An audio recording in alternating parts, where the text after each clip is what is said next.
batu penjuru gereja dan dasar yang besar, yaitu Yesus Kristus, pendiri umatnya.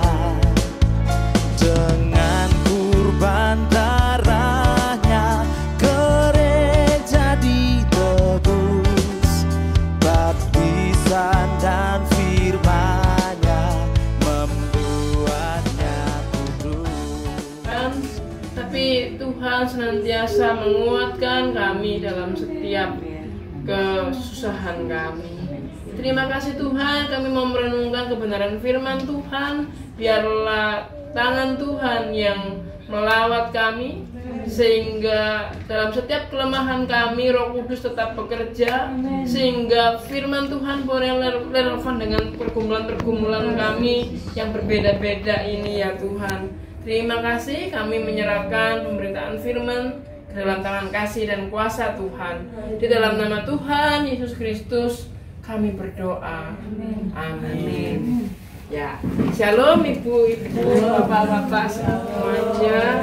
Ada 2 bapak dan sisanya 4 sama saya ya, 4 bapak dan sisanya ibu-ibu semua.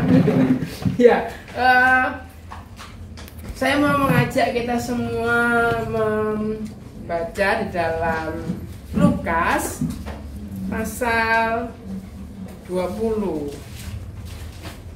Lukas pasal 20. Lukas pasal 20 ayat 9 sampai dengan 19.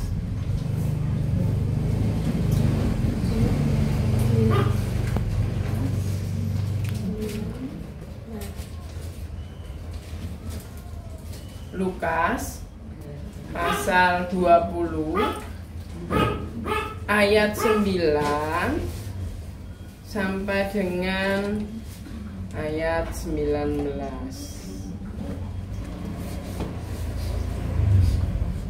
Ada yang belum ketemu? Saya tunggu kalau belum. Lukas 20 ayat 9 sampai 19.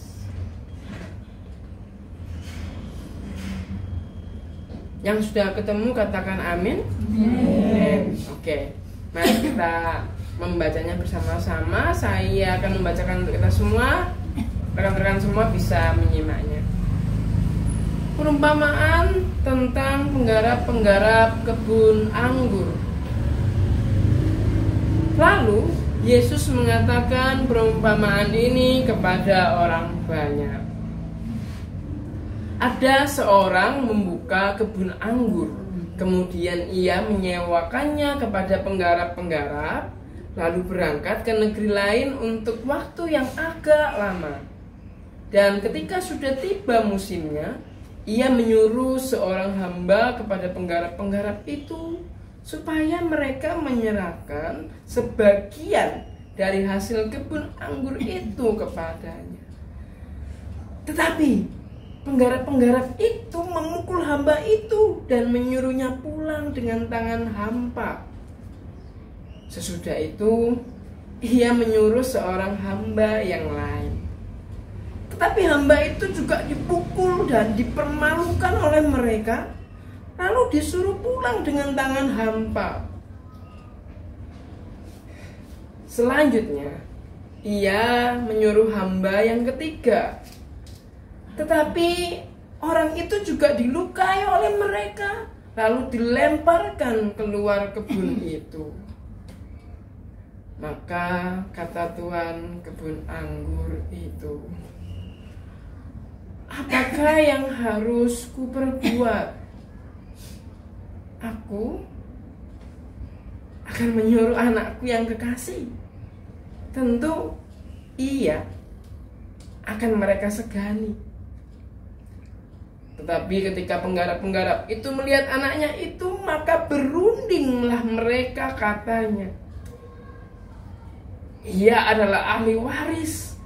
Mari kita bunuh dia supaya warisan ini menjadi milik kita. Lalu mereka melemparkan dia keluar kebun anggur itu dan membunuhnya. Sekarang, apa yang akan dilakukan oleh tuan kebun anggur itu dengan mereka? Tentu ia akan datang dan membinasakan penggarap-penggarap itu dan mempercayakan kebun anggur itu kepada orang-orang lain. Dengan itu, mereka berkata, "Sekali-kali jangan." Tetapi Yesus memandang mereka dan berkata, "Jika demikian, apakah arti nas ini? Batu yang dibuang oleh tukang-tukang bangunan telah menjadi batu penjuru, dan barang siapa jatuh di atas batu itu, ia akan hancur, dan barang siapa ditimpa batu itu, ia akan remuk."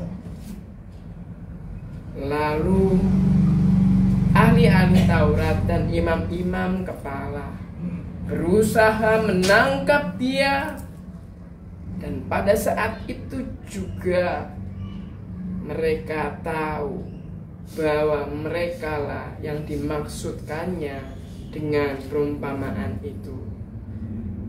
Tetapi mereka takut kepada orang banyak. Demikian pembacaan firman Tuhan pada malam hari ini.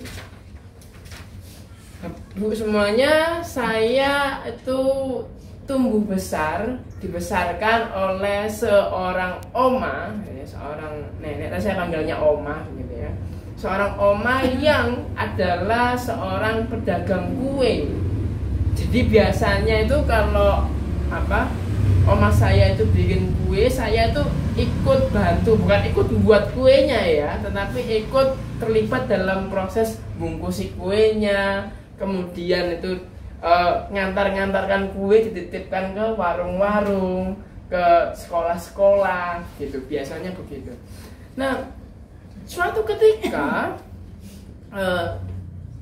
saya itu menghadapi suatu peristiwa di mana ada ibu-ibu ini ya, kemudian itu ini oknum ya, oknum ibu-ibu bersuku Madura. Jadi saya tuh pernah sekali waktu ini setoran gitu kan. Biasanya kan saya suruh nganter, suruh ngambil gitu kan, sorenya atau siangnya begitu ngambil. Nah, waktu di tempatnya ibu ini, nah, ibu ini tuh tiba-tiba bilang gini, "Nah, iki mau sisa loro jajane, tapi jajane tak pangan." Ya saya bingung gitu ya waktu itu ya, jajannya nggak ada tapi dia ngomong sisa 2 dimakan kan. Tapi saya juga bingung, saya waktu itu masih kelas 5 SD dan saya harus nanggepi seperti apa. Saya bukan tipe orang waktu kecil tuh, bukan tipe yang kok iso ngono bu, nggak bingung saya ini. Akhirnya ya sudah, saya membawa tempat kue itu, kemudian saya menyerahkan uang setoran yang tadi dikasih ibu itu tadi sesuai dengan apa yang dia kasih gitu ya. Dimana itu adalah uang yang dikasih itu sesuai dengan sisa 2 kue itu tadi. Terus habis itu oma saya tanya, "Loh nak, ini uangnya kok cuman segini?" Tak bilang, "Itu tadi katanya Bu Medura tadi." Panggilannya saya enggak tahu namanya siapa, pokoknya oma saya itu manggilnya itu anu sama Madura gitu. Agak rasis memang oma saya itu sama orang Madura, enggak tahu kenapa. Padahal ada darah Maduranya. Kalau ditelusuri, oma saya itu punya darah Madura tapi enggak suka sama orang Madura. Benar ya? Tapi ya wis lah, saya ikut-ikutan akhirnya. Itu katanya Bu Medura. Itu bisa 2. Lah kuenya mana? Dimakan katanya. Langsung oma saya bilang, "Besok kalau kamu ngambil kue lagi nak, kalau kamu ngambil kue lagi bilang nak, nggak boleh kayak gitu." Nah ya karena saya ini kan bukan tipe orang yang keren gitu ya, beda sama adik saya. Adik saya tuh sama orang kereng berani gitu. Nah, saya nggak berani, bukan nggak berani, maksudnya lebih tepatnya bingung harus ngomong apa gitu. Nah, satu kali saya kesana lagi, diulangi lagi, langsung apa yang terjadi? Nah, oma saya tuh minta tolong ke anaknya dari tante saya ini orang galak ini, gitu. Ayo Seva, pergi ke tempat, kita pergi ke tempatnya Ibu Medura tadi. Langsung dilabrak gitu. Ya, dia gitu ya. Nah, besoknya kalau ini dia nggak pernah lagi gitu. Jadi, iya, ini sebuah kisah yang mungkin kalau dibandingkan dengan perumpamaan tadi ya mungkin bukan 11-12 ya, 2-10 lah ya, jauh gitu ya. Tapi ada kemiripan gitu. Nah, dalam kisah ini ya, perumpamaan yang Tuhan Yesus berikan itu Tuhan Yesus memulai dengan seorang pengusaha yang dia tuh punya lahan anggur, di mana dia tuh mencari pekerja untuk di apa ya, itu untuk digarap lah istilahnya. Nah, dan ya kita tahu kalau yang namanya pekerja tentunya ya kan pasti bikin perjanjian kan, dan harusnya yang bekerja itu memberikan sebagian dari apa yang telah digarap itu untuk yang punya. Nah, tapi justru kisah yang disajikan Tuhan Yesus ini menarik. Ketika utusan yang pertama datang, waktunya untuk apa? Memberikan hasil gitu ya, nagih istilahnya. Mana hasilnya? Kita lihat di ayat yang berapa itu ya? Ayat yang ke-10 gitu ya. Dikatakan apa di ayat yang ke-10? Dan ketika sudah tiba musimnya, ia menyuruh seorang hamba kepada penggarap-penggarap itu supaya mereka menyerahkan sebagian dari hasil kebun anggur itu kepadanya. Ternyata penggarap-penggarap itu memukul hamba itu dan menyuruhnya pulang dengan tangan hampa. Gepui, suruh pulang. Ya, untung ya saya enggak dikepui sama ibu-ibu Madura itu tadi ya. Kalau saya dikepui sama ibu-ibu Madura itu bisa panjang urusannya. Terus lagi dikirim lagi utusan gitu ya, di ayatnya yang ke-11.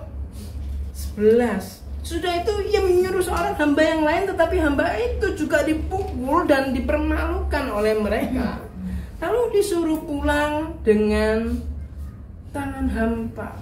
Satunya itu bukan cuma dipukul, tapi dipermalukan. Dipermalukan ini enggak tahu, mungkin dibully, mau diludahi, mau dibuat mainan. Cek jahat gitu ya. Bayangkan kalau misalnya kita yang jadi utusan gitu, kayak lo gitu. Yo, sorry Tuhan. Ya, saya mikir kok saya jadi utusan gitu kan ya. Sorry Tuhan, emoh aku. Terus yang ketiga lagi menarik. Mesti Tuhan itu sering kali kasih satu angka-angka yang 3, kemudian 12. Apa di Alkitab kan selalu gitu ya. Yang ketiga kali kirim lagi. Jadi dikatakan apa di ayat yang ke-12? Selanjutnya ia menyuruh hamba yang ketiga, tetapi itu juga dilukai oleh mereka. Sama ya kayak yang tadi ya. Kayak 2 itu yang dilukai.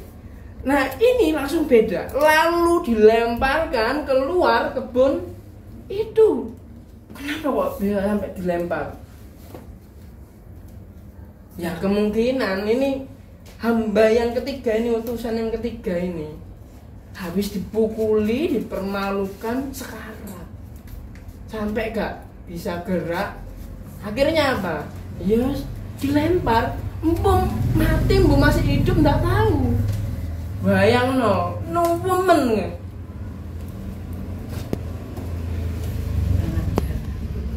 Ya toh, kurang ajar. Ini perumpamaan ini tuh lebih apa ya? Lebih menggemaskan daripada sinetron Indosiar. Bapak semua menyebalkan. Nah, sudah begitu, kita akan dibuat terkejut lagi di ayat yang selanjutnya. Ya, di ayat yang ke-13, Bapak Tuan kebun anggur ini ngomong, maka kata Tuan kebun anggur itu, apakah yang harus kuperbuat? Aku akan menyuruh anakku yang kukasihi, tentu ia akan mereka segani. Saya waktu baca ini ya, langsung mikir, kok naif ya bapak ini ya. Ini sekarang gini lah, misalnya ibu-ibu yang punya kebun anggur itu, kalau sudah tahu bangganya 3 itu di kayak gitu kan, mosok mau saya teko sih nganu anaknya, datang mungkin kamu akan di naif. Mungkin dipikir sultan anaknya kan. Iya, gitu ya. Mungkin iya saya setuju, cuman cek naif ya, gitu. Kenapa kok enggak sekalian aja, sekalian anaknya, sekalian bapaknya datang kan lebih disegani kan gitu loh. Menarik. Kenapa sih ini? Nah, sebenarnya kita bisa lihat Tuhan Yesus ini suka nyindir pakai sebuah cerita-cerita gitu ya. Dan ini adalah merupakan penggambaran dari nubuatan Nabi Yesaya. Nabi Yesaya itu pernah di Yesaya 5 khususnya, nanti kalau Bapak Ibu punya waktu, Bapak Ibu baca, itu di situ dituliskan tentang syair itu, kebun anggur itu tuh Israel. Di kapak-kapak itu kok apa ya, hasilnya kok tidak memuaskan ya. Aduh ya ini wes kayak gitu, nanti dia aja biar aja ndak tak rawat lagi kebun anggur ini. Intinya kayak gitu, sampai akhirnya yaitu menggambarkan betapa mengerikannya ya, bangsa Israel pada saat itu. Dan apa yang akhirnya mau disinggung adalah bahwasanya utusan-utusan tadi itu adalah para nabi yang diutus oleh Allah sendiri, tetapi nabi-nabi itu semua diperlakukan dengan tidak baik. Yeremia dibuang ke sumur, nabi-nabi yang lain dibunuh, dimatikan di kota yang katanya kota suci, kota mulia, tapi ternyata juga kota darah, di mana orang-orang yang diutus oleh Tuhan mengingatkan bangsa Israel supaya ditagih nih, buahmu mana nih? Tapi dipermalukan, bahkan dibunuh, bahkan mati. Nah, disinilah kita tahu konteksnya ya, kenapa akhirnya Tuhan Yesus membuat perumpamaan seperti ini. Dan tentu saja itu nanti akan oleh murid Tuhan Yesus. Kita tahu di dalam Yohanes 3 ayat 16 bilang apa? Karena begitu besar kasih Allah akan dunia ini sehingga ia rela mengaruniakan anaknya yang tunggal, supaya mereka yang percaya kepadanya tidak binasa, melainkan beroleh hidup yang kekal. Sampai kayak gitu loh kasihnya Bapak Juragan ini ke tukang-tukang anggur yang ngawur tadi tuh. Anaknya sampai dikirim. Jadi kita tahu ya kenapa kok begitu. Kalau logika manusia kalau sudah gitu enggak bisa. Tetapi Allah adalah ya sosok yang punya logika yang berbeda daripada kita manusia. Dimana mungkin beberapa kali kita berbuat kesalahan, berbuat pelanggaran, tetapi dia nggak pernah berhenti. Ayo percaya sama anakku, ayo percaya sama anakku.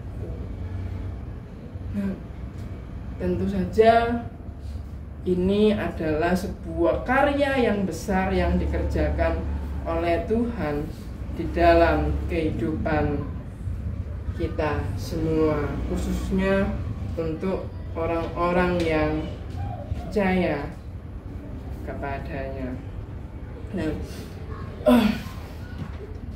Bapak Ibu semuanya, maka mari kita melihat gitu ya di dalam kehidupan kita,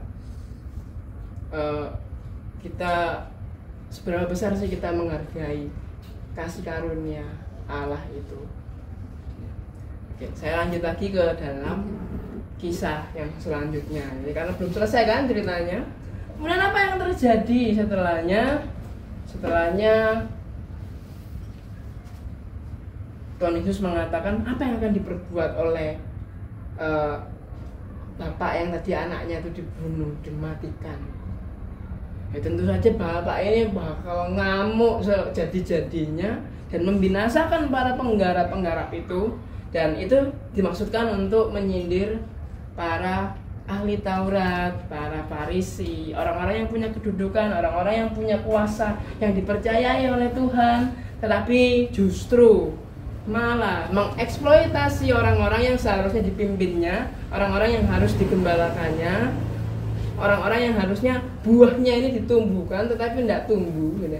Dieksploitasi sendiri. Dan apa yang terjadi? Ya, sudah kebunnya itu tidak menghasilkan apa-apa, tetapi juga yang terjadi adalah mereka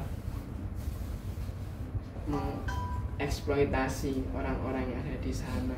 Bahkan di ayat yang selanjutnya kalau kita baca di Lukas 20 itu sekitaran itu ayat-ayat berapa sudah sampai puluhan itu kan ngomong gini, rumah-rumah janda kamu tilep uangnya untuk keperluanmu sendiri, ya, sedangkan mereka merana kamu enak-enakan, ya, sederhananya kayak gitu.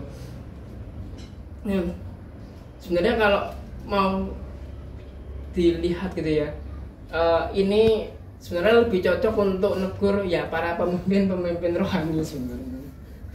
Saya gitu ya, Mas Yanto atau siapapun gitu ya, yang just penatua majelis ya, ketimbang jemaat-jemaat sekalian yang ada di sini. Ya, tetapi ya tentu saja kalau cuman kita lihatnya sampai situ kan berarti aku yang jemaat biasa aman lah. Iya, aku yang jemaat biasa aman dong. Aku ndak memanfaatkan orang, nggak mengeksploitasi orang. Aku juga bukan pejabat publik yang seperti polisi yang tadi yang diceritakan Bu Eni itu. Saya Bu Daniel juga nimpali gitu ya tadi. Itu mesti membayar gitu. Memang tidak gampang Bapak Ibu sekalian. Apalagi kalau lihat berita-berita itu ya ampun, para pejabat-pejabat itu korupsinya kayak apa gitu. Sampai triliunan. Padahal ya banyak sekali mungkin anak-anak kita yang kesulitan untuk masih cari kerja itu kesulitan. Orang-orang yang kuliah tek ngamek kurang golek itu tidak dapat kesempatan untuk bekerja. Pengusaha-pengusaha itu kukut karena pajaknya ditinggikan. Ya ampun. Akhirnya ini kan jadi teladan yang tidak baik ya, dan juga berbahaya. Berbahaya kenapa? Ketika kita melihat pemimpin kita, orang-orang di atas, orang-orang yang harusnya kita percayai sebagai teladan melakukan seperti itu, kita kan pastinya satu gitu ya, antipati. Wis lapo percaya polisi, lapo percaya sama pejabat-pejabat itu gitu ya, entah itu pejabat di desa atau yang di luaran. Ada enggak sih pernah kepikiran kayak gitu? Pemilu, tiap kali pemilu halah, nanti juga sudah selesai pemilu ya kepentingannya masing-masing, bukan mewakili aspirasi rakyat. Ya toh. Tapi kalau enggak mele, ya salah. Ya, repot. Nah, Bapak Ibu semuanya, di dalam menghadapi yang seperti itu tadi, ya, tentu saja bukanlah sesuatu yang gampang, bukanlah sesuatu yang mudah. Dan ketika menghadapi hal-hal yang seperti itu, kita tuh diperhadapkan dengan sebuah dilema. Kalau kita ikut-ikutan egois, oleh Alkitab itu dibilang salah. Kalau kita ndak egois, kita juga hidupnya ini susah. Jadi apa sih yang harus kita lakukan dalam situasi yang seperti ini? Bagaimana harus melakukan firman Tuhan di dalam situasi yang seperti ini? Nah, ketika saya mencoba untuk merenungkan lebih dalam gitu ya, apa kira-kira yang bisa ditarik maknanya? Bukan cuma untuk para pemimpin, bukan cuma untuk para pejabat-pejabat yang memiliki tanggung jawab yang tinggi, tetapi juga kita sebagai manusia secara umum. Bukankah seringkali ketika ya kita pernah lah ya menghadapi situasi di mana kita lagi susah-susahnya ini, mungkin perekonomian seret, kemudian atau mungkin pas nggak perekonomian seret, tiba-tiba tuh orang datang gitu ya, pas kita lagi sumpah minta tolong ke kita, minta tolongnya maksa lagi. Sebel nggak kalau ini minta tolong maksa lagi? Iki sing butuh sopo, sing galak sopo, gitu. Kadang-kadang kita kan bingung ya. Nah, kita berhadapan seperti itu kan kita dongkol kan, kita jengkel. Lah, wis gak usah, kamu pergi aja pulang aja. Kamu kayak gitu, kamu gak punya unggu-unggu dan sebagainya, pulang aja. Gini. Bahkan mungkin kita nggak ngasih, atau mungkin walaupun orangnya nggak menjengkelkan, attitude-nya mungkin baik gitu ya. Tapi buat kita yang sudah sumpah gitu, bagi kita mungkin bisa jadi menjengkelkan loh. Pernah ngalami kayak gitu? Kalau sumpah orang datang dengan ya wajah yang memelas gitu ya, tapi kita ngamuk-ngamuk, nggak nolongin, nggak doain, diamuin. Sana. Nah, inilah Bapak Ibu semuanya, bukankah kalau kita berlaku seperti itu, tidakkah kita itu sama dengan para pekerja di kebun anggur itu? Dan saya merenung gitu ya, bisa jadi loh orang-orang yang ternyata datang itu minta tolong ke kita, orang yang mungkin ngerepoti kita, orang yang ngerecoki kita, orang yang membuat kita sebel tadi, itu ternyata adalah utusan-utusan yang secara tidak langsung Tuhan utus untuk menagih buah daripada pekerjaan kita mengikuti Kristus. Ini loh, aku kirim ini, buahmu mana? Kasih ono. Entah itu mungkin lewat materi, entah itu lewat doa, entah itu lewat tenaga kita kalau kita tidak punya materi. Entah itu kita sumbangkan pikiran kita. Nah, inilah Bapak Ibu, ketika kita mengalami hal-hal yang mungkin nanti ke depan seperti itu, apalagi kalau perekonomian sulitnya, apapun kan bisa terjadi ya, apapun bisa terjadi. Bahkan mungkin orang yang minta tolong itu pun mungkin bisa lebih beringas daripada kita yang ngasih tolong. Tapi mari kita mengingat, menanamkan di dalam hati kita ya. Mari kita sambut orang-orang ini seperti kita menyambut Kristus yang datang. Apa yang bisa kita lakukan? Ya kita berserah sama Tuhan, kita percayakan sama Tuhan, kita doakan. Nah, saya mau mengajak kita semua untuk menjadi seorang hamba-hamba yang setia, pekerja-pekerja Kristus yang mulia kalau katanya lagu itu ya. Sebagai bentuk kita itu menghargai kasih Tuhan yang kita rasakan dalam kehidupan kita tadi. Nah, seperti apa? Apa yang harus kita lakukan? Apa yang harus kita ingat? Nah, saya tidak mau mengarang-arang langkah-langkah ya, tapi saya mau mengajak kita semua membuka kitab Amsal. Dan menurut saya kitab Amsal yang akan kita baca ini adalah kitab Amsal yang cukup menarik gitu ya. Kita buka di dalam Amsal pasal 3 ayat 27 sampai dengan ayat yang ke-32. Amsal pasal 3 ayat 27 sampai dengan ayatnya yang ke-32. Amsal 3 ayat 27 sampai ayat yang ke-32.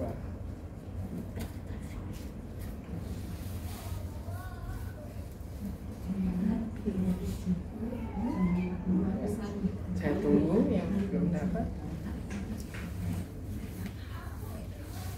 Sudah ketemu semua? Amin ya. Oke. Mari kita baca satu ayat bersama-sama ya. Oke. 1, 2, 3 ayat 27. Janganlah menahan kebaikan daripada orang-orang yang berhak menerimanya, padahal engkau mampu melakukannya. Ini. Jadi kalau kita ada, ojo tunda-tunda. Nanti besok minggu depan pasti ada. Ya, kecuali kalau memang lagi tidak ada dan kita tahu kita adanya baru minggu depan, it's okay. Gitu ya. Oke, kita lanjutkan ya ke-28. Janganlah engkau berkata kepada sesamamu, pergilah dan kembalilah, besok akan kuberi, sedangkan yang diminta ada padamu. 29.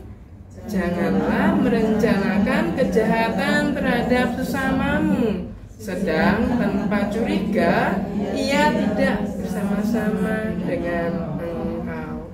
Jangan merencanakan tipu muslihat, jangan merencanakan ya oke lah tak pinjemi ya, tapi bunganya lumayan kan gitu. Ini kan ya, kita kan berlaku seperti penjahat ya, rentenir, pekerjaan seperti itu. Dan ya, saya menghimbau untuk kita semoga gitu ya, kita tidak diperhadapkan dengan situasi yang terpaksa menggunakan, akhirnya harus menggunakan cara itu. Ya, kita minta pertolongan Roh Kudus, kita minta pertolongan sama Tuhan. Nah, kemudian ayat 30 kita baca sama-sama ya. 2, 3. Janganlah bertengkar tidak semena-mena dengan seseorang, jikalau ia tidak berbuat jahat kepadamu. Nah, ini seperti contoh kasus yang saya kasih tadi ya, ada orang mau minta tolong di waktu yang tidak tepat buat kita jengkel, kita ngamuk-ngamuk, terus kita ngajak bertengkar orang ini. Nah, kita diingatkan lewat firman Tuhan, tidak boleh. Terus kemudian ayat 31, 1, 2, 3. Janganlah iri hati kepada orang yang melakukan kelaliman, dan janganlah memilih satu pun dari jalannya. Jangan tiru-tiru. Ini orang ini pakai cara ini, kayaknya kok lebih cepat sukses ya. Orang ini pakai cara ini kok kayaknya lebih cepat kaya. Jangan. Padahal itu yang itu ilegal ya. Kayak misalnya ya polisi-polisi itu tadi. Kita jadi polisi supaya apa? Supaya terjamin gitu. Tapi dalam prakteknya orang-orangnya kayak gitu kebanyakan.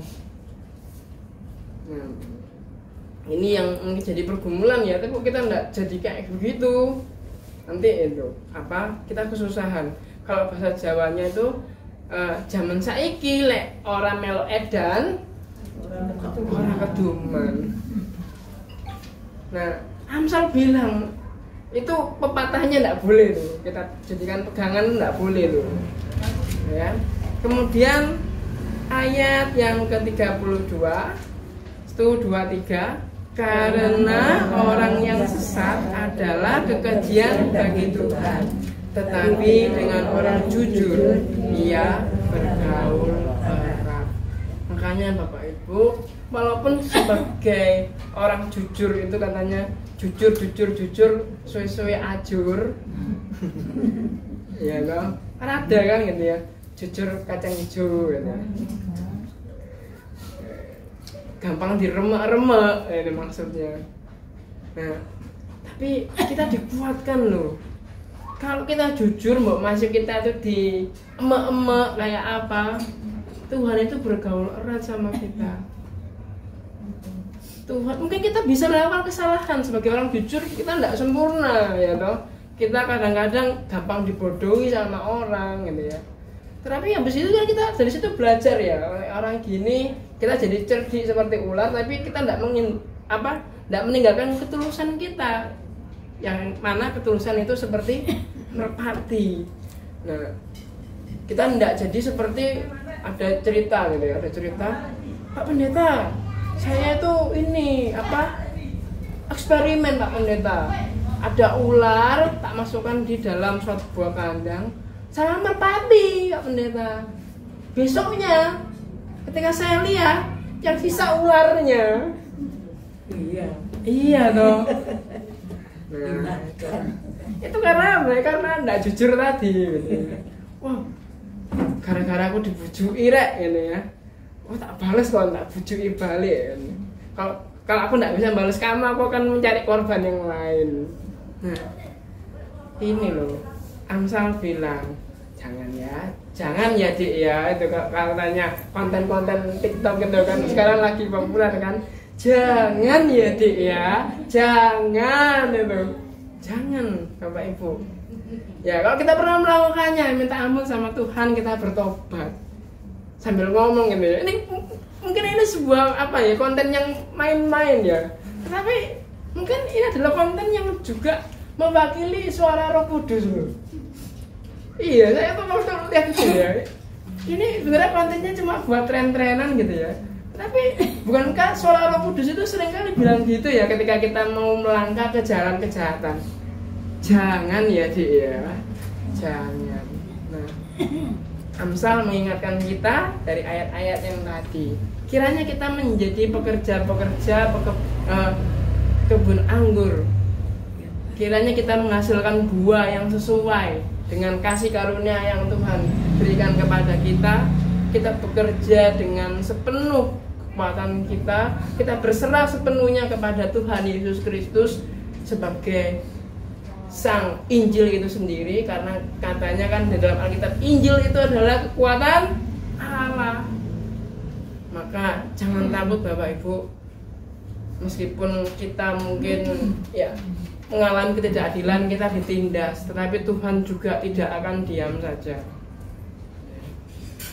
Karena apa? Orang-orang yang tidak mau percaya, dikatakan di dalam Lukas tadi itu kalau ketimpa batu yang dibuang tadi yang adalah Yesus, itu artinya kalau dia jatuh di atas batu itu dia akan hancur, dan siapa yang ketimpa juga akan binasa. Nah, ini adalah orang-orang yang tidak mengikuti Kristus, orang-orang yang juga tidak jujur. Maka jadilah seperti demikian. Keadilan Tuhan itu ada. Jadi jangan ikut-ikutan sama seperti yang di sekeliling kita yang tidak baik itu.